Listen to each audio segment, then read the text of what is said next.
He thought the moment had passed, that no one heard what he whispered. Off mic, off script, off guard. But the mic was still on, and across America, millions were listening.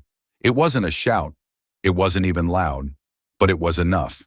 Enough to crack the polished set, enough to silence the room, and enough to wake a nation that's grown too used to pretending not to hear.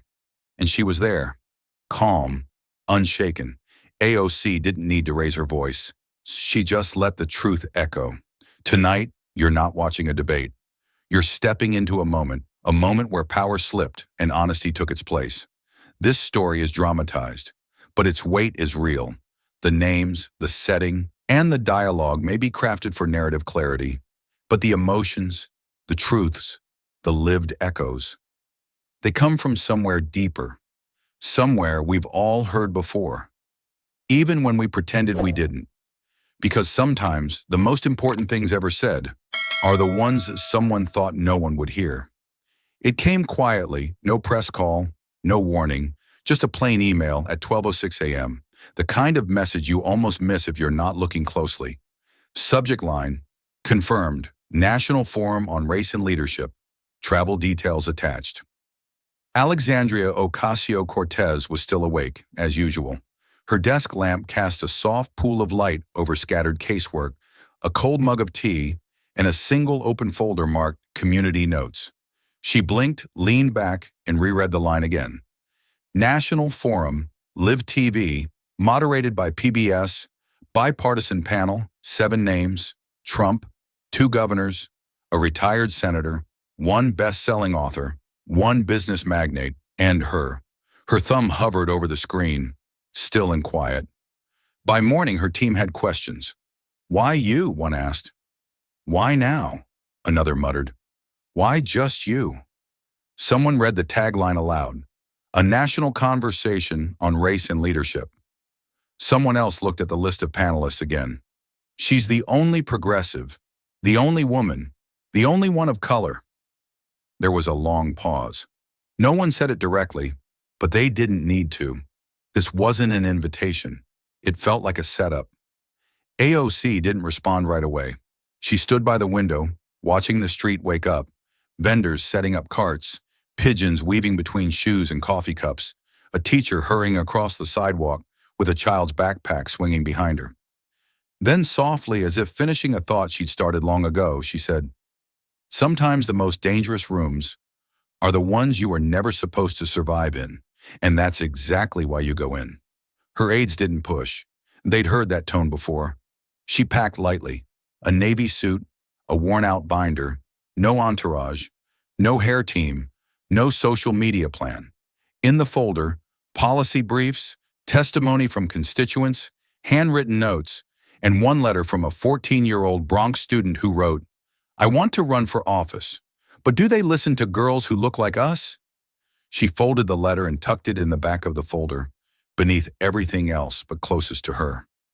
The flight was uneventful. She chose a window seat, declined the complimentary wine, and read through the event agenda twice.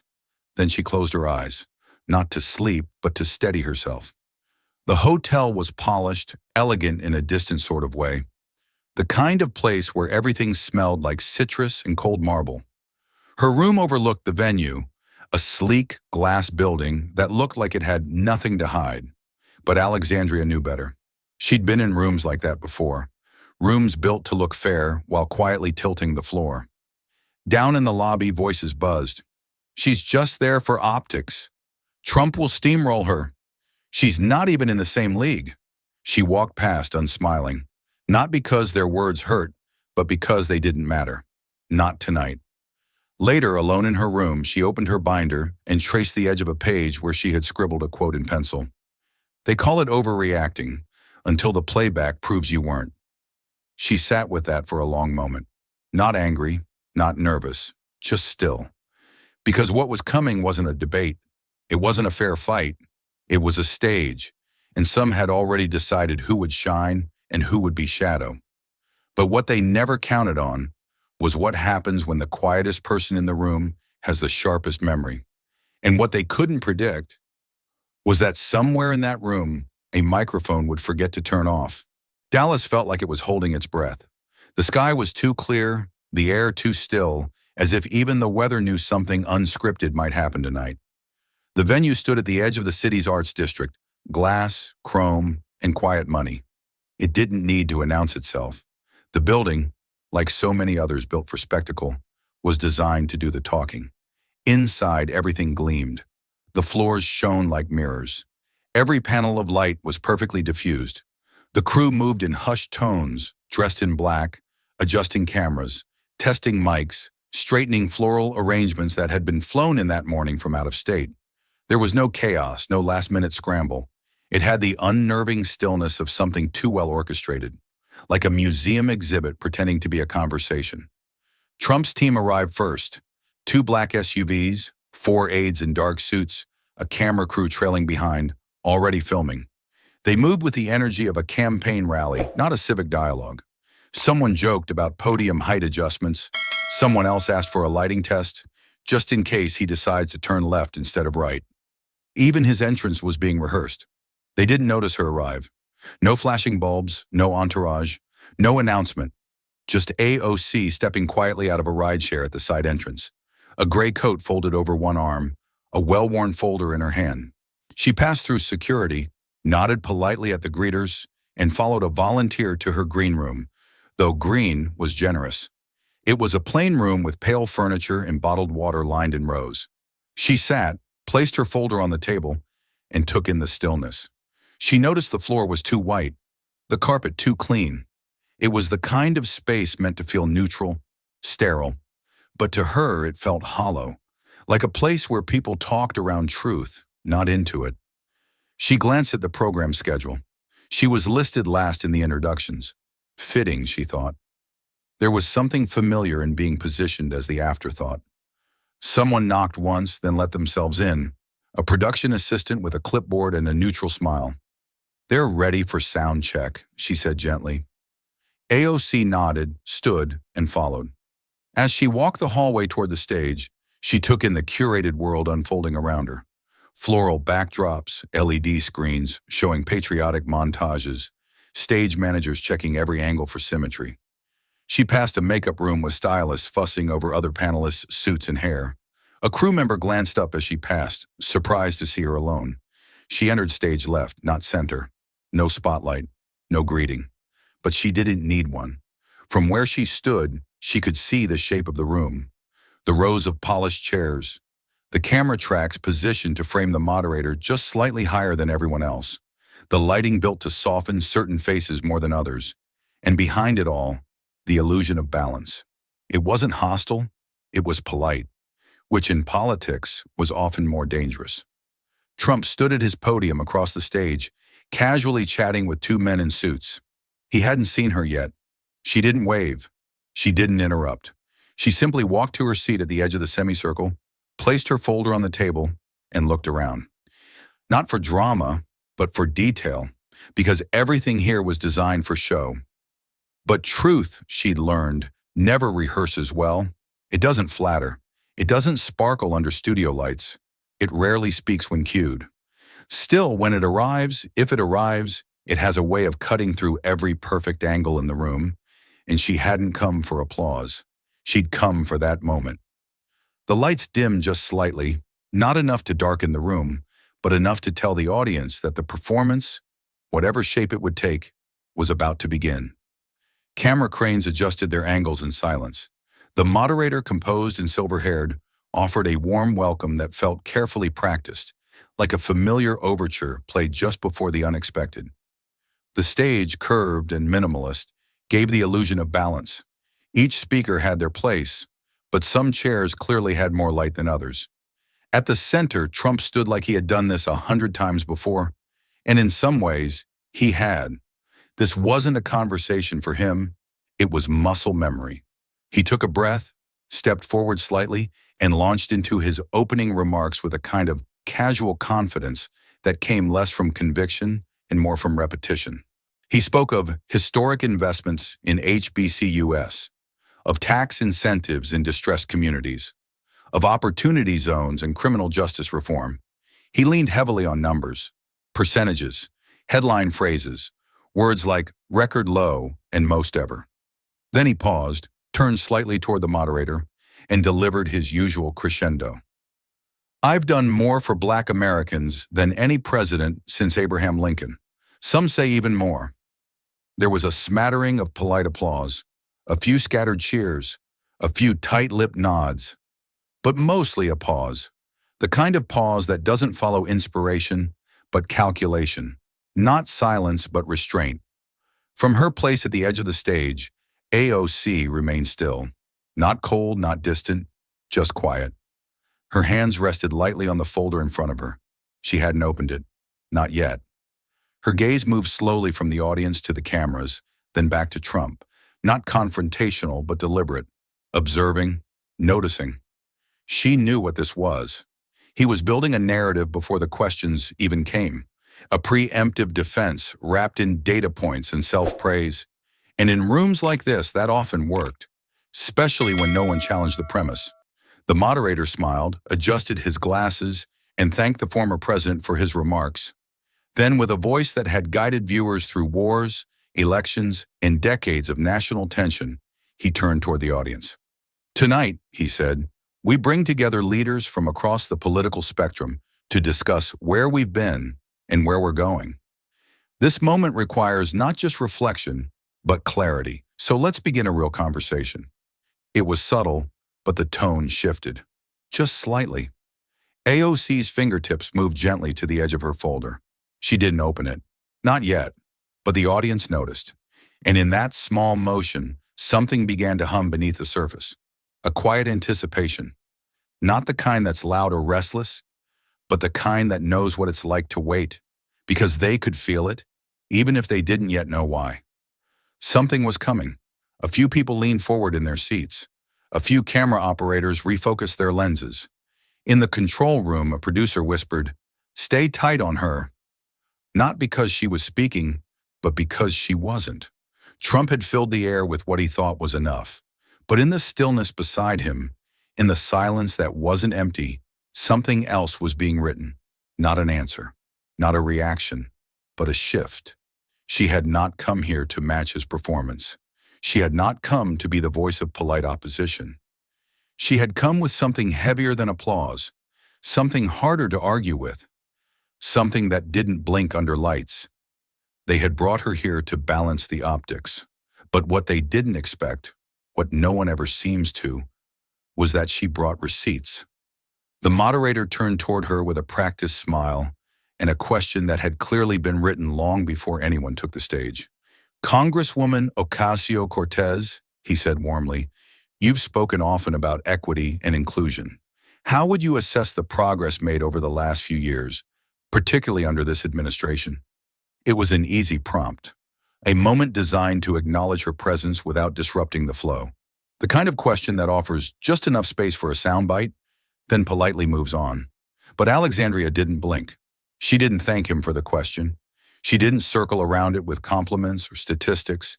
She didn't smile for the camera. Instead, she looked straight ahead, not at the moderator, not at Trump, but at the audience. Not just the one in the room, but the one she knew was watching from living rooms, buses, break rooms, and quiet kitchens across the country. Then she said simply, "We're not props in your progress reports." The words landed without force, but not without weight. The room didn't stir. It stilled. She let the silence stretch, just long enough to let it settle into the walls. "We're not bullet points you reference when the cameras are on," she continued, "and we're not photo ops on campaign flyers. We are not your firsts, your most ever, your token success stories. We are people, and we carry the impact, not the intent, of every decision made in rooms like this." Her voice was soft, steady, not angry, not dramatic, but the edges of each word were sharp enough to draw quiet shifts from the front row. She didn't raise charts. She didn't quote percentages. She spoke of stories. A mother in Soundview who lost her small beauty salon during the pandemic and never reopened. A boy in Mott Haven whose school lost its aftercare program the same year his father lost his job. A bodega owner in East Harlem who applied for federal assistance 3 times and never got a call back. Not even a denial, just silence. These are not anecdotes, and she said. They're warnings. Trump shifted slightly at his podium. The moderator made a small gesture, perhaps to move things along, but didn't interrupt. I've read the job reports, AOC went on. I've seen the opportunity zone maps, and I've watched how they always seem to stop right before the Bronx, or Baltimore, or Flint, or South Dallas. She paused, then added almost gently, you don't fix a system by calling it successful while people are still being left behind inside it. It wasn't the answer anyone expected. Not because it was radical, but because it refused to play the game. She hadn't come to debate data. She hadn't come to polish policies with bipartisan polish. She'd come to speak plainly, and that, more than anything, was what unsettled the room. Her eyes moved briefly toward the audience again. This time she caught someone's gaze. An older black woman in the third row, watching with her hands folded in her lap, eyes unwavering. That was who she was talking to, and that was who she was carrying. She closed the folder without opening it. She hadn't needed it, yet. Not because she didn't have facts, but because she knew the most important truths aren't the ones buried in reports. They're the ones people already live. Truth she'd learned doesn't always need to shout. Sometimes it only needs space, and tonight she was ready to take it. The room hadn't shifted much, but Trump had. He leaned forward slightly, fingers tapping along the edge of his podium with an impatience that betrayed the smile still stretched across his face.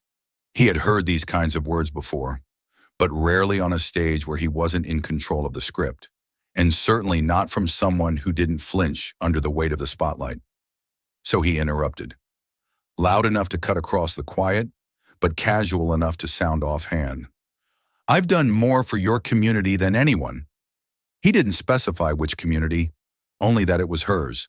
The kind of ownership statement that assumes a label, a boundary, a line that others are supposed to stay behind. Some in the audience shifted in their seats, not out of shock, but recognition. It was the kind of statement they'd heard before, dressed up in pride but soaked through with entitlement. AOC didn't react right away. She didn't lift her eyes or adjust her posture. Her stillness, more than anything, seemed to stall the energy he was trying to summon. Then she looked at him, not with anger, not even with surprise, just a quiet kind of clarity. You don't own a community because you visited it during election season, she said gently, and you certainly don't understand one because a few people cheered when you walked by. The moderator made a small movement, shifting his note cards as if preparing to step in, but he didn't speak. Trump forced a smile again, but it didn't land quite the same. Something in his eyes had stiffened. The relaxed persona was fraying at the edges, and his usual rhythm, boast, deflect, smirk, wasn't landing with its usual effect. AOC turned back toward the audience. When communities are hurting, they don't need a helicopter flyover or a tweet, she said. They need clean water, access to hospitals, funding that doesn't arrive with strings attached or disappear before it touches the ground. Trump cut in again. You act like nothing was done. We funded schools. We rebuilt areas no one cared about for decades. And you didn't even vote for it. His voice had risen slightly, not quite a shout, but louder than necessary. It was a voice pushing to reclaim ground. AOC tilted her head slightly, not confrontational, just listening, like she was making space for him to finish, even if he didn't realize it. When she did speak, her tone remained unchanged. Doing something, she said slowly, is not the same as doing the right thing. And measuring progress by how loudly you say it happened doesn't make it more true. The audience was listening differently now, not just watching for the exchange, but reading the undercurrents. Trump's hand gripped the edge of his podium. His face flushed slightly, not from embarrassment, but frustration. The moderator took a breath, clearly debating whether to redirect, but AOC was already settling her hands on her lap again. No folder, no papers, no slogans, just that voice, steady, deliberate, unhurried. You see numbers, she said. I see names. I see families displaced by zoning laws called opportunity. I see kids bust across boroughs because their neighborhood schools never got the investment they were promised. And I see how every time we bring that up, we're told we should be grateful. Her voice didn't rise. It didn't need to, because gratitude, when forced, starts to sound like silence. Trump looked away for a moment, then back again, jaw set. The moderator leaned forward slightly, then sat back again. Even he wasn't sure who held the floor anymore. But the audience could feel it. The air wasn't heating up. It was tightening. The folder had been sitting there the whole time. Quiet, unassuming, the kind of object most people forget is even part of the scene. But Alexandria had placed it with care, always within reach, never opened too soon. Timing mattered, not for drama, but for weight. Now she reached for it, gently, like someone opening a letter they'd already memorized. She didn't fumble or search. She knew exactly what she was looking for. The room took notice. No one said a word, but the shift was felt. A new kind of attention moved through the air, not loud or excited, but alert. The way people listen when something real is about to begin. She unfolded the first page. It wasn't color-coded or polished with graphics, just printed text, underlined in pen. A court case header, plain and familiar to those who'd spent time with histories most didn't want to reread. United States versus Trump Management in Cursor 1973, she began. A housing discrimination lawsuit filed by the Department of Justice after the company was found systematically denying Black applicants rental opportunities. The internal code used was C for colored. She didn't add commentary. Just read. Let the words stand. Let the audience sit with them. Trump scoffed from his podium, not loud but dismissive, a sound designed to brush off, to belittle. But he didn't deny it. She turned the page. 1989, a full-page ad in 4 major New York newspapers calling for the reinstatement of the death penalty for 5 Black and Latino teenagers, later known as the Central Park Five. The quote reads, "Bring back the death penalty, bring back our police." Those young men were exonerated years later. You never apologized. More shifting in the seats now. Arms crossing, legs uncrossing, some looking straight ahead, some downward. Trump let out a breath through his nose, muttered something inaudible.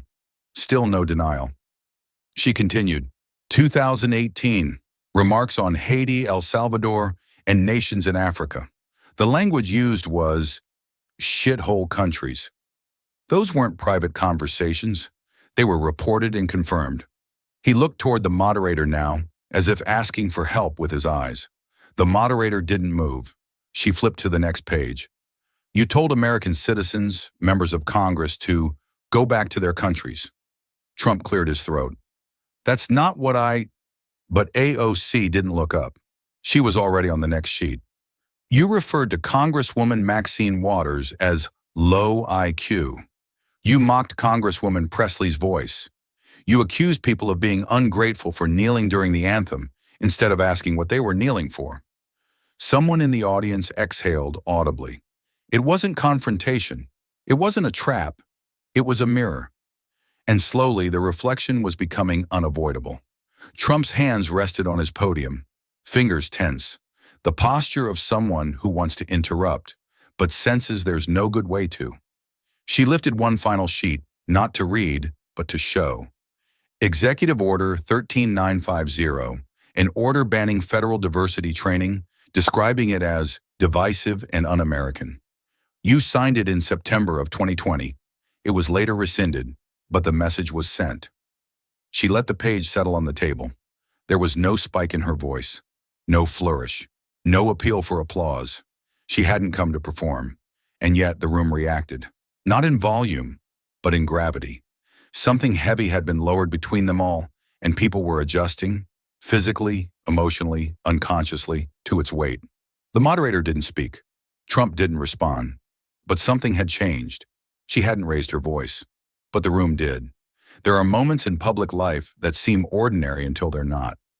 Moments when everything appears to be going according to plan, until one sentence slips past the filter and lands like a stone in still water.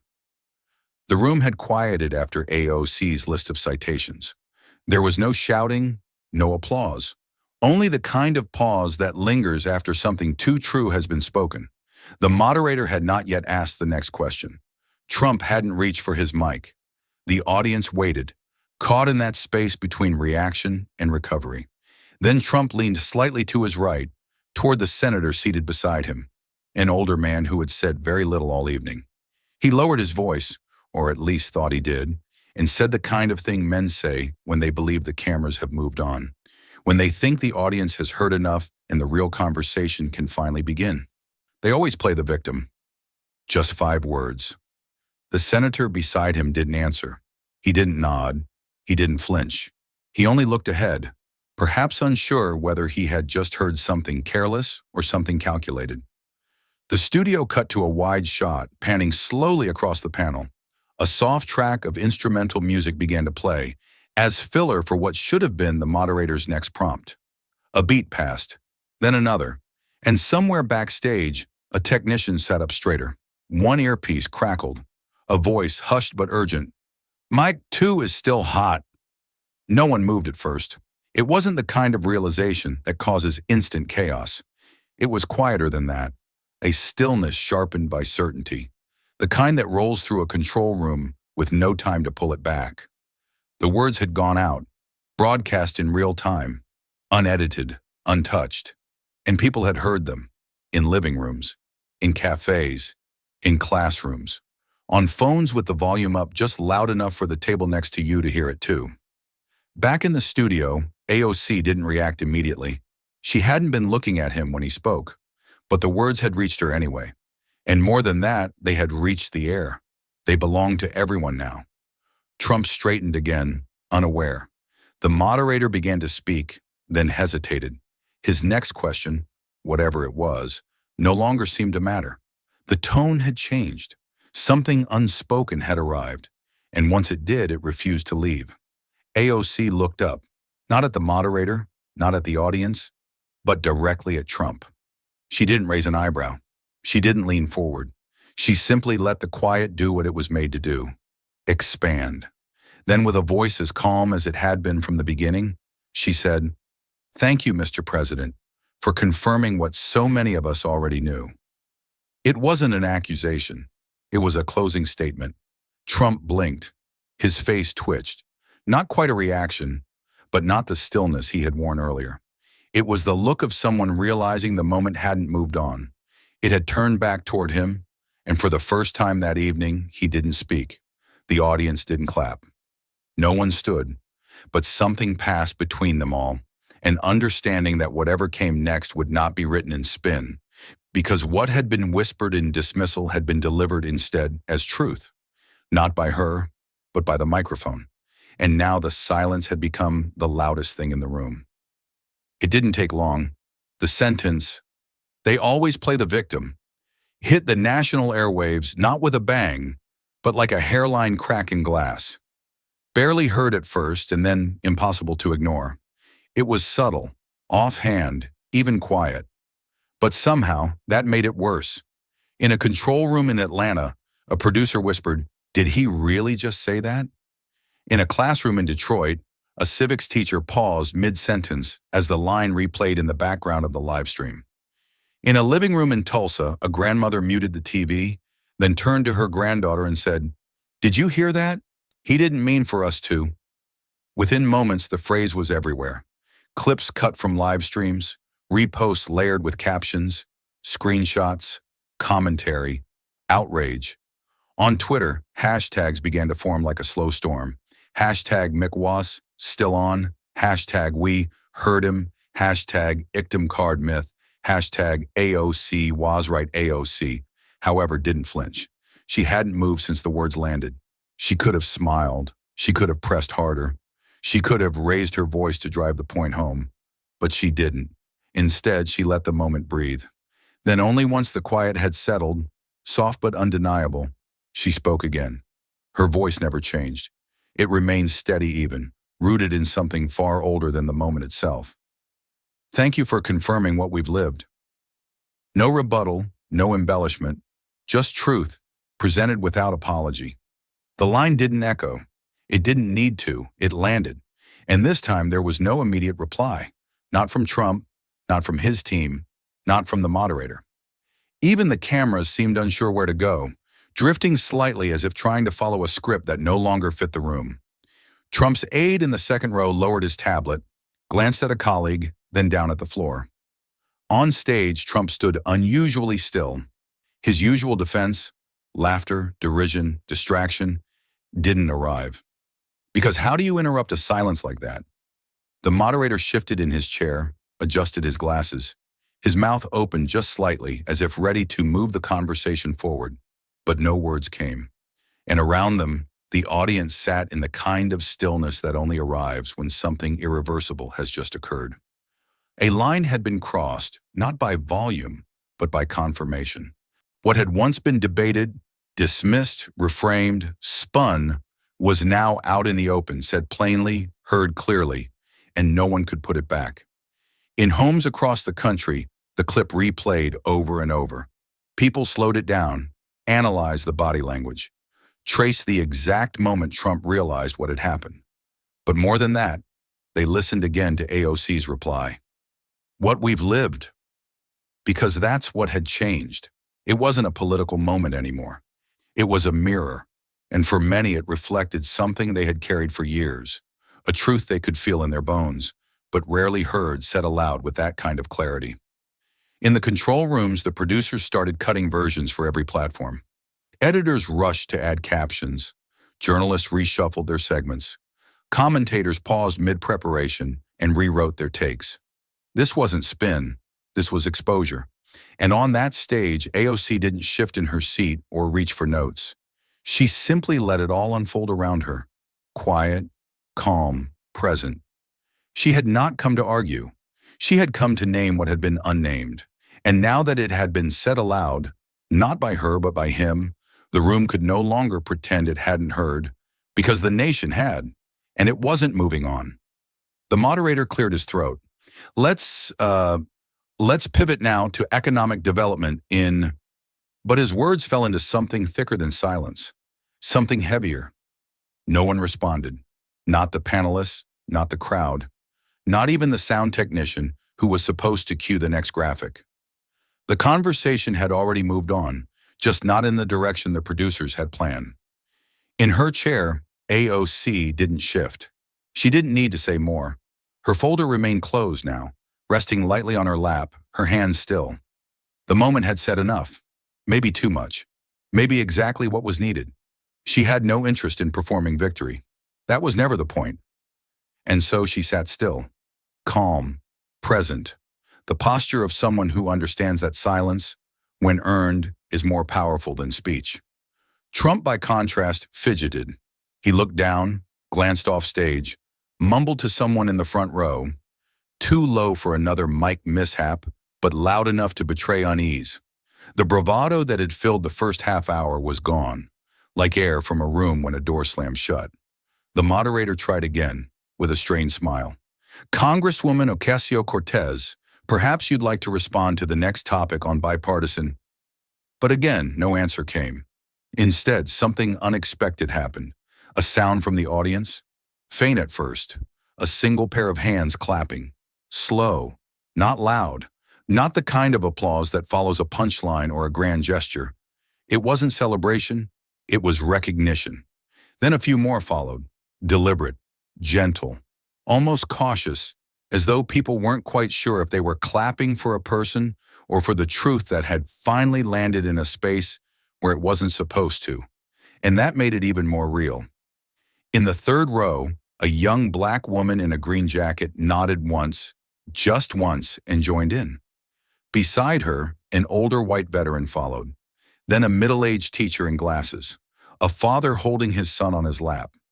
It wasn't a standing ovation, it was something better, the kind of clap that comes from people who've been waiting, years, sometimes lifetimes, for someone to name the quiet thing out loud.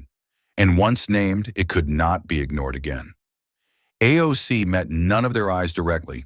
She didn't rise, didn't gesture. She simply listened in the same way she had spoken, with care. Trump looked out at the clapping, confused at first, then visibly agitated. His face turned slightly to the left, as if trying to read the teleprompter for something that could salvage the moment. But there was nothing left to script, because what had happened didn't belong to him anymore. It belonged to everyone watching. The camera slowly panned, unsure of where to land. The director in the control room stopped calling angles. What mattered now couldn't be framed. It could only be felt. And then, slowly, the clapping faded. Not because the moment was over, but because people knew they had heard enough. A new silence returned, but this time it was full. Full of truth, full of reckoning, full of the weight of things finally seen. AOC finally unfolded her hands, not to speak, but to gather her notes gently and slide them back into the folder. One motion, nothing dramatic, but deliberate. And as she did, a quiet ripple passed through the stage. A knowing glance between panelists, a nervous shuffle of feet, an acknowledgement that something fundamental had just shifted and couldn't be undone. The moderator looked down at his cards. None of them applied anymore. Across the nation, millions were watching. But on that stage, no one said another word.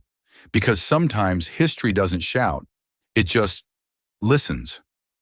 By sunrise, the internet had already crowned the moment.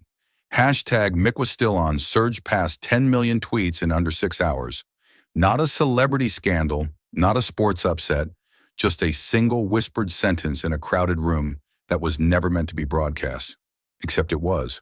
On TikTok, teens uploaded reenactments, some in suits, whispering into invisible microphones, others adding dramatic background music and slow motion effects, pausing at the exact moment Trump leaned in. One clip, a girl in a hoodie mouthing AOC's quiet response, "Thank you for confirming what we've lived," hit 2 million views in a morning. But the digital noise wasn't just for show. It had weight.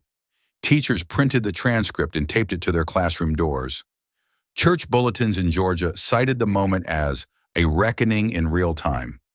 In a high school in Michigan, a social studies teacher tossed the day's lesson plan and asked students, "What do you think it means when the mic is still on?" Some stayed quiet, some cried. Mainstream media caught up slower. Fox News declared the event a staged ambush and aired back-to-back panels claiming AOC had set a rhetorical trap. One host asked, "How many other mics are we supposed to worry about now?" CNN ran a primetime segment titled, "The Whisper That Roared." The New York Times front page read, "Unmuted, a moment the nation heard." The Washington Post followed with, "AOC doesn't flinch. Trump doesn't deny." And in the Bronx, a tiny corner bookstore put up a chalkboard sign that read, "The mic didn't stay on. We just stopped pretending it was off." AOC didn't post that morning. She didn't retweet, didn't quote the trending hashtag. She didn't need to. Instead, she called her abuela. They didn't talk politics. They talked about a lemon cake recipe. But her grandmother said one thing before hanging up. "Mija, don't let them make you small for speaking plain." Elsewhere, things moved fast. Trump's team scrambled. Aides fanned out across networks, claiming context, blaming editing, even suggesting deep fakes, until someone quietly reminded them it was a live feed, and their own press team had approved the stage setup. Inside Capitol offices, emails flew. Some Republican aides privately admitted the clip was a mess. One even texted a Democratic counterpart. "She didn't even raise her voice. That's what makes it worse." In group chats across America, people forwarded the video not with jokes or outrage, but quiet disbelief. He really said that out loud. AOC's office became a hive of soft chaos. Calls, flowers, hate mail, interview requests. A handwritten note from a retired judge in Alabama read, "I wish I'd had your calm when it was my turn to speak." That afternoon, she finally posted, just one sentence. "History sometimes whispers before it marches." No hashtags, no filter, no selfies. It was enough. And beneath the surface of the viral waves, a deeper current stirred, because something rare had happened the night before. Not just a political misstep, but an unmasking, the kind that couldn't be spun or scrubbed. AOC knew the backlash would come. It always did. But for now, for this day at least, the world had heard what it wasn't supposed to. And once heard, some things can't be unheard. It wasn't the kind of clip that made people laugh or shout. It made them pause. In a small living room in Jackson, Mississippi, a grandmother muted the TV after the replay. Her hand rested on her knee. "Now they heard," she whispered, not to anyone in particular, just to the air, as if releasing a truth she'd been holding since girlhood. Across the country, similar moments unfolded like echoes in places that rarely made headlines. In Detroit, A former assembly line worker, now in his 70s, looked at his granddaughter and said, "That's the first time I've heard someone say it with their chest and not their fists." He didn't mean volume. He meant conviction. A Vietnam veteran in Atlanta sat on the edge of his bed, still in uniform pants, years after retirement. "She said what I waited 50 years to hear," he told his nurse, "and she didn't even yell." In high schools, it was a different kind of lesson. Civics teachers wheeled in projectors, paused their PowerPoints, and let the raw clip play. Some students looked confused. Others leaned forward. A girl in Chicago raised her hand and said, "So, they didn't know we knew they thought that?" In a Los Angeles classroom, a boy whispered, "My mom says that all the time. Just no one ever listens." Teachers didn't add much. They didn't need to. The moment carried its own weight. And in that silence before discussion even began, something shifted. Students looked at each other differently, not as classmates, as witnesses. At dinner tables in Charlotte, Houston, Oakland, and Newark, families talked around the soundbite like it was an old family story finally confirmed. Not because they didn't believe it before, but because now someone had accidentally said it out loud, with a mic still on and the nation still watching. The news called it the gaffe. But it wasn't a gaffe to those who had lived it. It was a confirmation. A father in Baltimore turned off the radio and said, "It's different when it's not an op-ed. It's different when it's just him." His teenage son asked, "What do you mean?" He replied, "That's what we've been saying forever." But this time, the camera didn't blink. Not everyone clapped. In some homes, the moment was brushed off as overblown. But even then, they had to say something, because silence now felt complicit, and that in itself was new. AOC stayed quiet on social media. Her team released no follow-up, no press tour. The only sound came from the people she spoke for, some of whom hadn't realized how deeply they needed to hear someone say it that way, at that moment, in that room. And in those moments, AOC's words, calm, unshaken, deliberate, left behind something no trending hashtag could capture. Not just a clip, but clarity, because the mic wasn't just still on. It had finally reached the living rooms and schoolrooms where people had long stopped expecting it ever would. It didn't come through a press conference. No podium, no backdrop of flags, just a handheld phone camera, slightly tilted, grainy under warm apartment light. She didn't even adjust her hair.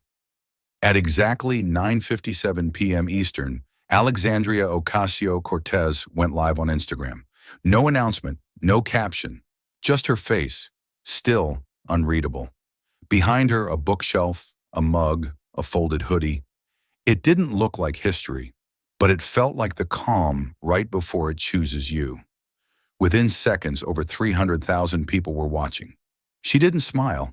She didn't perform. Her voice, when it came, was barely above a whisper. "I didn't come for applause," she began, eyes steady. "I came to see if silence could still be broken." No mention of the hot mic, no name called, no insults returned, just that single sentence, delivered like she was speaking to a mirror that happened to reflect the nation. Then, without a pause or glance at the swelling flood of hearts and angry emojis racing up the screen, she did something no politician dares mid-spotlight. She turned off the comments. The screen flickered for a second. Then it was just her, alone, uninterrupted. The silence that followed wasn't empty. It was heavy, intentional, like a space being cleared rather than abandoned. She sat still, didn't blink much, didn't shift. For 28 seconds, she said nothing, but the absence said it all. No spin, no tweet storms, no rebuttals, just exit. Then she reached up, tapped the screen once, and ended the stream. No goodbye, no explanation, just blackout. Within 5 minutes, her clip had been reposted by activists, celebrities, even a few conservative pundits who couldn't decide if it was brilliance or bait. But they reposted it anyway, because they couldn't not. Fox ran the headline, "AOC goes silent, too weak to answer critics," but others saw something else, a refusal to play the game, a moment of discipline in a political world addicted to reaction, and for many something even more unsettling, a woman who didn't need to shout to be heard, Back in Queens, a teenager whispered to her mom, "She didn't even say his name." Her mom replied, "That's how you know it landed." Political operatives scrambled. Does she have more? Will she speak again? Was this planned? But her staff remained quiet. No press release, no follow-up. Because this wasn't about news cycles. It was about a pause loud enough to echo. The kind that turns into a headline not for what it says, but for what it refuses to. And in that silence, controlled, unbroken, unbothered, AOC didn't just own the moment. She rewrote the rules for how moments like that are held. She didn't drop a mic. She just chose not to pick it up again. The morning after, the machine started humming. Emails were blasted out. Talking points circulated like currency. A press release from Trump's team landed before sunrise. She manipulated the moment. This was theater, not truth. Networks latched on instantly. The phrases rotated like clock hands. Too emotional. Calculated. She ambushed him. She weaponized victimhood. One anchor on morning TV squinted into the camera as if searching for balance in a broken compass. Is she angry or just opportunistic? Online, the noise was deafening. Commentators dissected her facial expressions, debated whether her pause had been rehearsed. One viral thread even claimed her water glass had been strategically placed to look relatable. They called it spin, but what it really was fear, because no one could find a clip of her shouting, no meltdown, no finger pointing, no hashtags from her end. Just one quiet line and the silence that followed it. And somehow, that made her even harder to touch. So they reached for the oldest playbook. Too loud, too soft, too radical, too rehearsed, too brown, too bold. A right-wing columnist tweeted, "If a man had said what she did, he'd be torn apart for being divisive." The irony didn't even have time to land before someone replied, "Men have been saying worse and still got invited back." Meanwhile, Trump's surrogates did the media rounds. She knew the mic was hot. She baited him. She came to stir chaos. But what unsettled them most wasn't that she had said something shocking. It was that she hadn't tried to say more. She didn't take a victory lap, didn't monetize the moment. She simply let the nation sit with it. And that they couldn't spin away. Behind closed doors, one senior advisor reportedly muttered, "She's dangerous." Not because she yells, but because she doesn't have to. The smear campaign escalated. Old footage resurfaced. Out-of-context quotes. Fox ran a week-long segment dissecting her tone. CNN ran a panel. The power of stillness or political stunt. It didn't matter. People weren't just watching the news. They were watching each other. At a cafe in Atlanta, an elderly black woman slid a folded paper across the counter to a young barista, scrawled in shaky handwriting, "They tried to silence girls like me." She reminded them why we never stayed quiet. In a Texas classroom, a history teacher rewrote her day's lesson. Instead of Washington today, we're talking about whispers and who gets to speak. The louder the pundits grew, the more hollow they sounded. And AOC, she didn't tweet, didn't clap back, didn't trend bait. She walked through Union Square with groceries in one arm and earbuds in, paused to help an older man whose shopping bag split open. The cameras didn't catch that moment, but someone's iPhone did. Caption, "They're throwing dirt."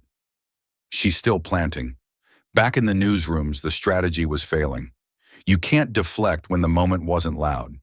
You can't smear what wasn't staged. And you can't undo a silence that came from truth, not strategy. They tried to bury her in labels, but she didn't move. Because she wasn't standing on their narrative. She was standing outside of it. And in that stillness, the story kept echoing. Without her needing to say a single word more. The phones didn't stop ringing. Some voices trembled as they thanked her.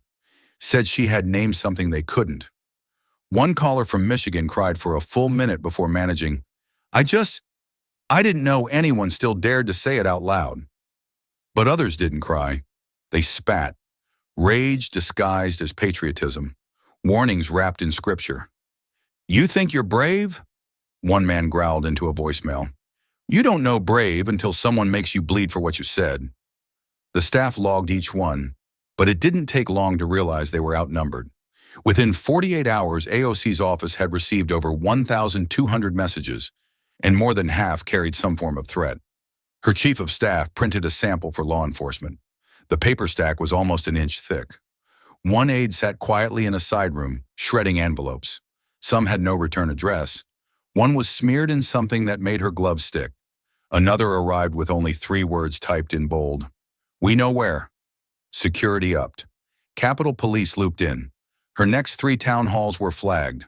A community event in Queens was quietly canceled due to safety concerns. Her team circled the wagons. "We recommend pulling from all public-facing events until this calms down." She sat in silence, took a breath, then looked up. "They heard me." "That's enough reason not to go quiet." No one replied, but the room felt heavier, like the air had grown protective. Like even the walls understood they weren't guarding a politician. They were holding space for a storm that had learned how to walk softly. A junior staffer spoke, almost a whisper.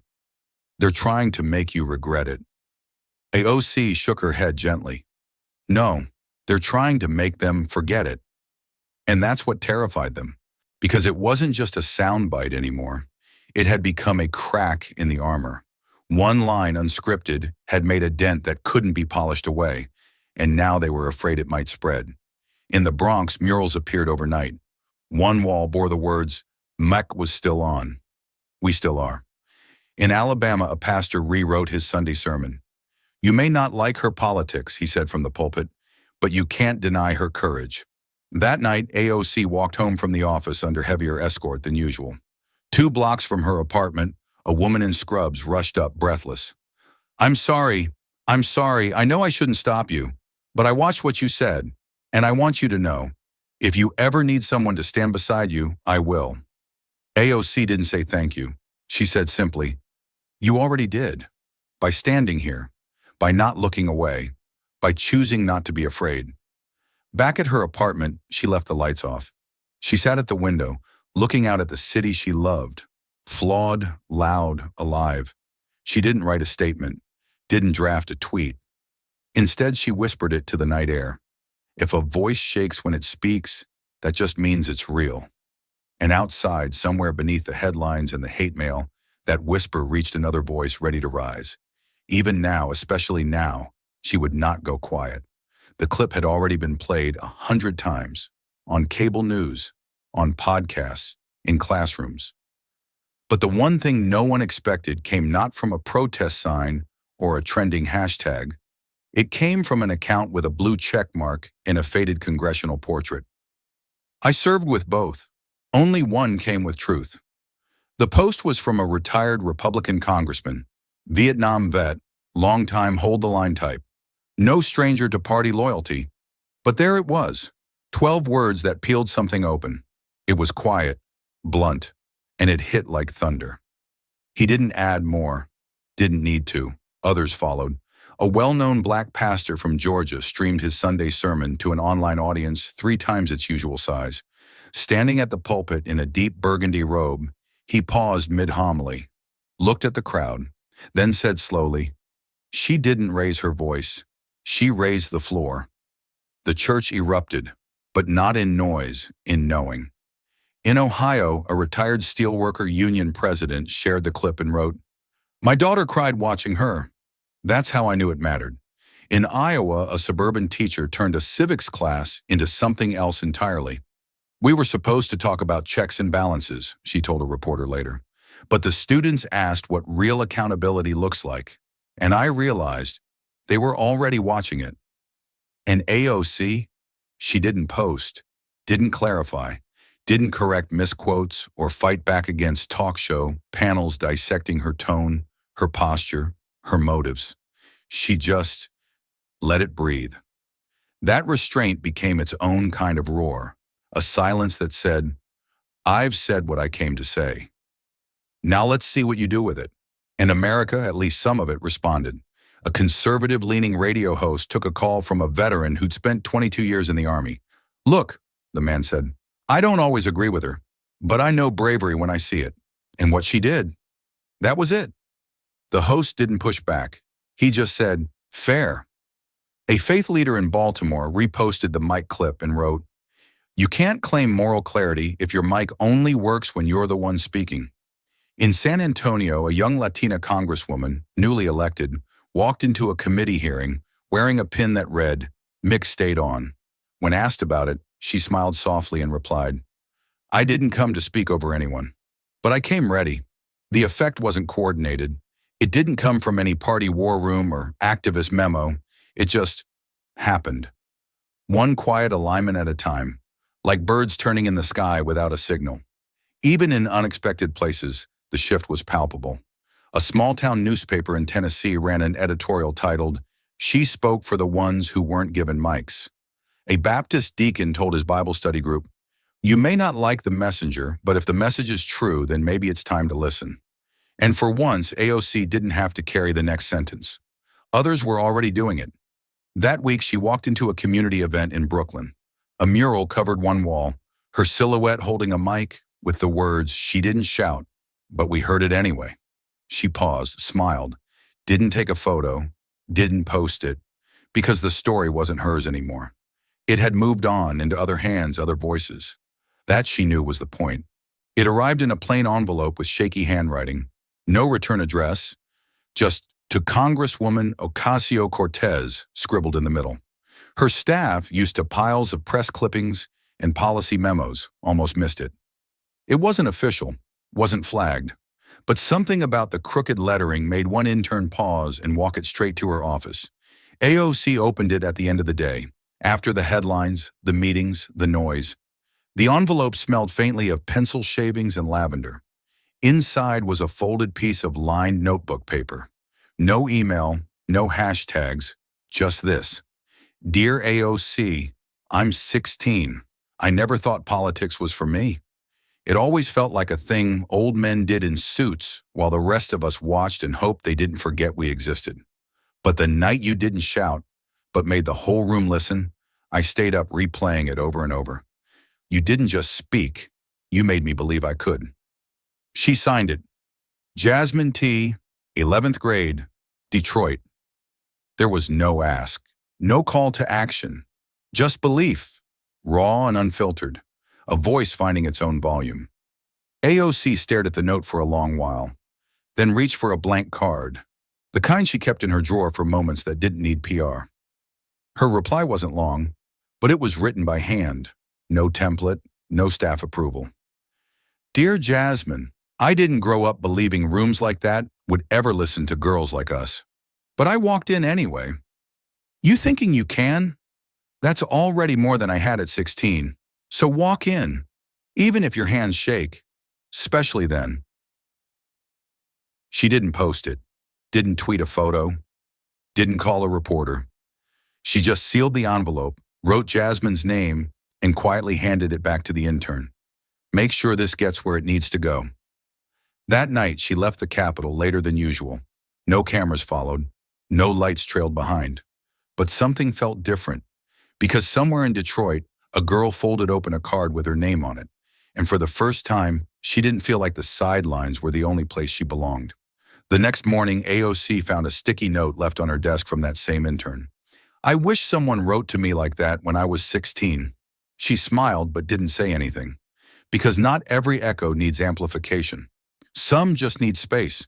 And somewhere across the country, maybe in another crowded high school hallway, maybe in another too-quiet kitchen, someone else would hear about the girl who wrote the Congresswoman, and about the Congresswoman who didn't need a microphone to write back. It was a gray Sunday, the kind of day New Yorkers call honest, clouds hanging low, air thick with unspoken stories. AOC didn't bring staff, didn't alert press. She wore black slacks, a simple coat, hair pulled back. No makeup, no pins, just presence. The church sat tucked between a laundromat and a shuttered deli in the Bronx. Small, brick, unassuming, but outside its doors, painted in vibrant cobalt and ochre, stretched a mural that hadn't been there a month before. It showed a woman at a podium, not shouting, just standing, and beneath her feet, a quiet line written like scripture. The mix stayed on. No signature, no artist's name, just a phrase now spoken like a blessing. Inside, the pews creaked with familiar bodies, older women in wide hats, young men in Timberlands, a row of kids coloring on the bulletin sheets. No one flinched when she entered. They'd seen her face more times than they could count, but today she wasn't the headline. She was the question that still lingered. The pastor, a wiry man in his 60s with a warm voice and sharp memory, welcomed her with a nod and a small pat on the shoulder.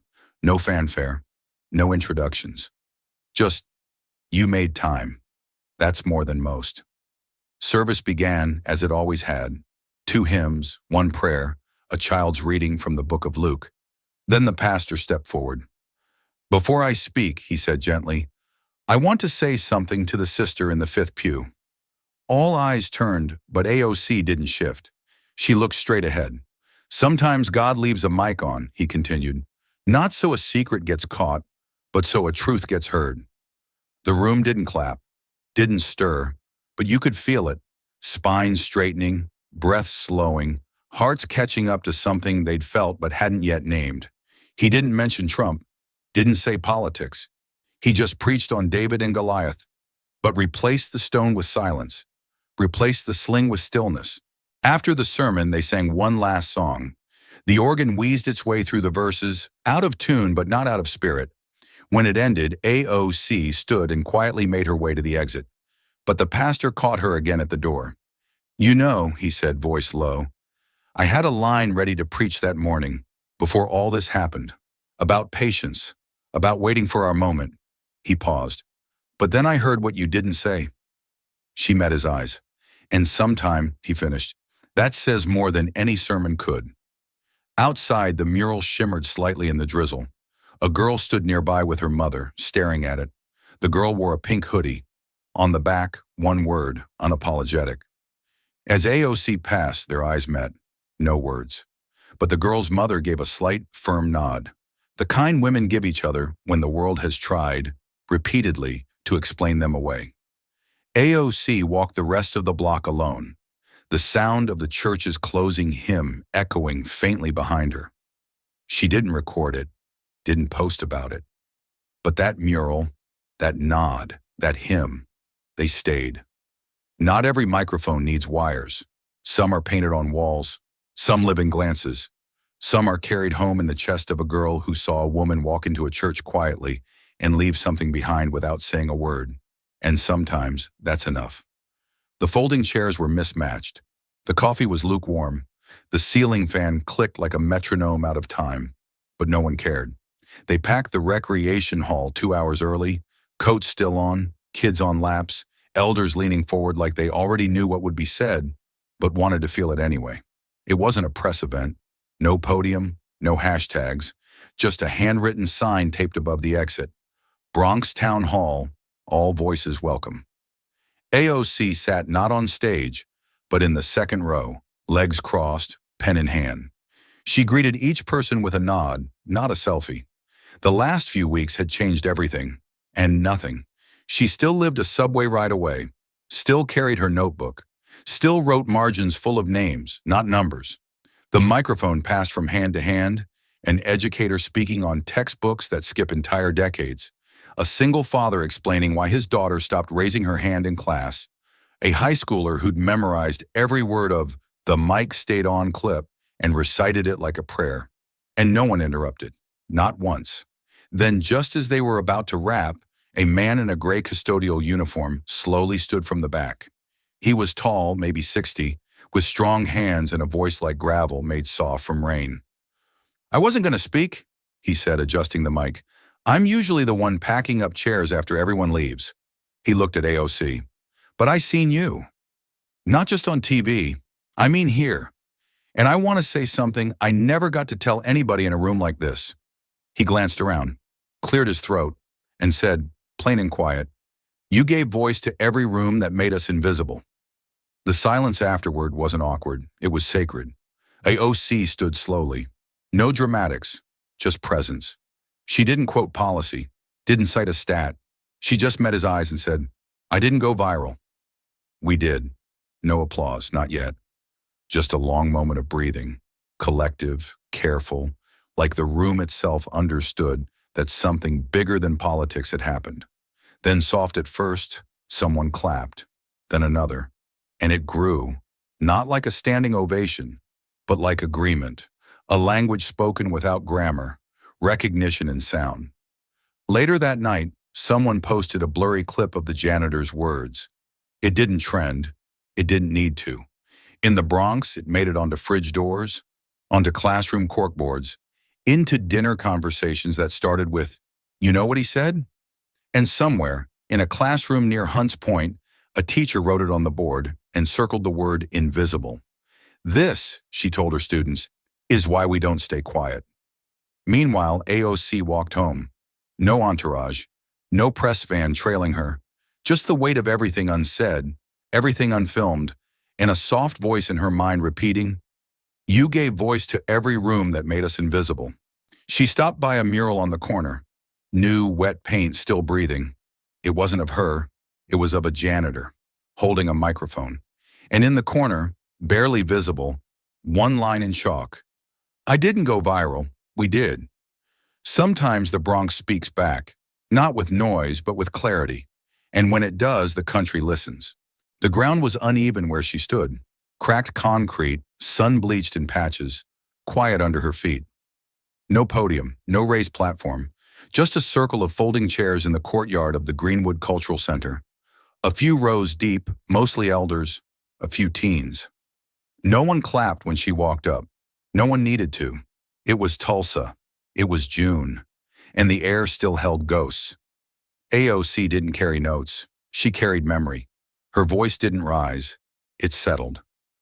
"I wasn't born here," she began, "but my silence would have made me complicit." She looked out at the gathering, not large, but listening with a kind of stillness that made the birds quiet. "This isn't just soil," she said. "It's memory, charred and inherited. And we don't visit it to grieve. We visit it to remember what gets erased, repainted, rewritten." She stepped to the side, letting her feet rest directly on the concrete slab that once held the corner of a black-owned grocery. Burned, bulldozed, forgotten by textbooks, but not by bloodlines. She pointed gently, not accusatory, just deliberate, to the edge of the lot. 36 blocks of prosperity were turned to ash here, and some said it was just a riot. But you and I know it was a massacre, and it wasn't history, it was warning. A pause, she reached into her coat. Not for a mic, not for a script, for a folded newspaper, dated 2 days after the broadcast, the one where the mic caught Trump's words and the nation stopped pretending not to hear. She held it up. "Some of us get edited out, others get handed the mic only when it's off." She let that linger, then folded the paper and placed it gently on the cement beside her, like an offering. "But we carry the weight of stories buried under ash," she said. "And when we speak now, it's not about rage. It's about recovery, about telling the truth even if no one airs it." From the front row, a woman with silver braids whispered aloud, "Tell it, baby." Another murmured, "We still here." AOC smiled softly. "You are, and that's why I came." She looked at the row of teens near the back, hoodies, backpacks, guarded faces.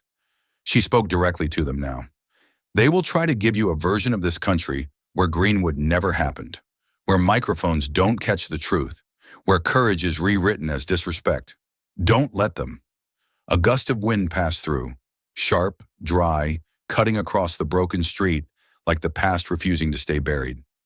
"They want us to believe justice is loud, but here in Tulsa," she said, voice low but clear, "I learned it can also sound like a name that survived the ash." A boy raised his phone, not to record, just to take a still photo. No filters, no edits, just her and the ground.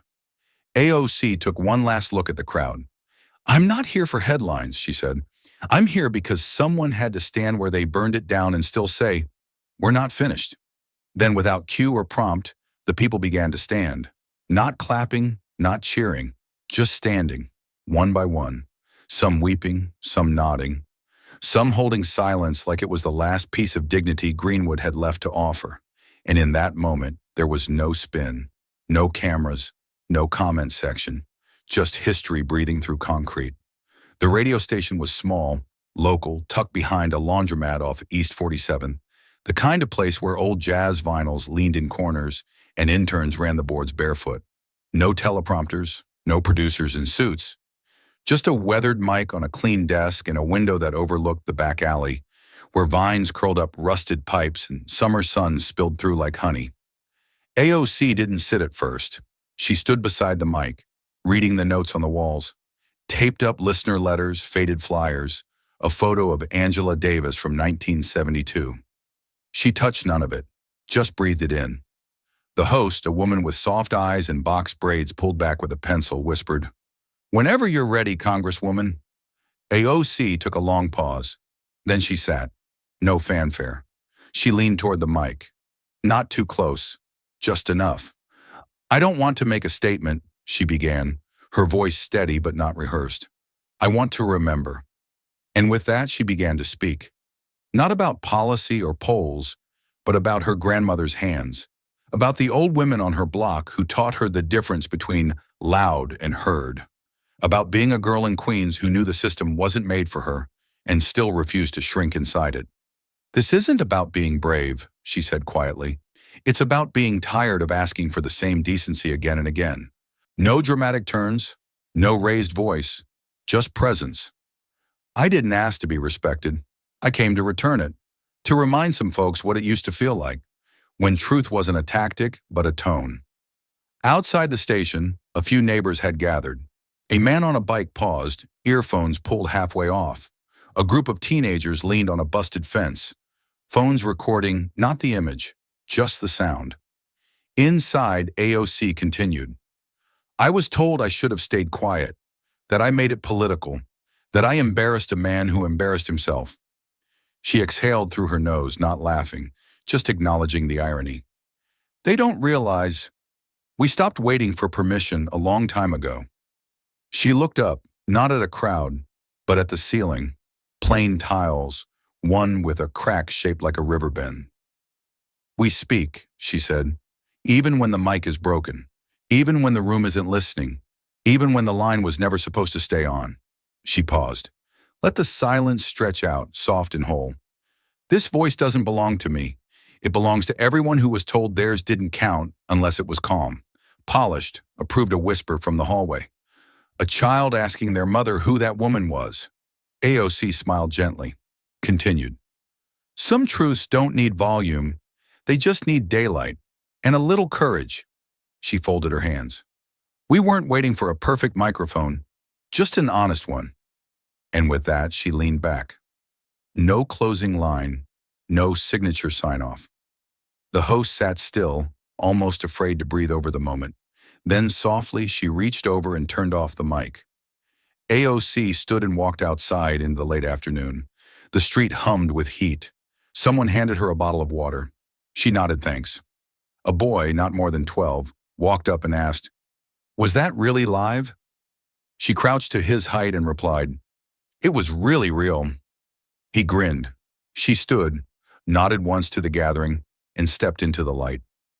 No entourage, just footsteps on pavement and a voice that had done its work. Behind her, the radio replayed one final line. "We don't wait to be invited into the room.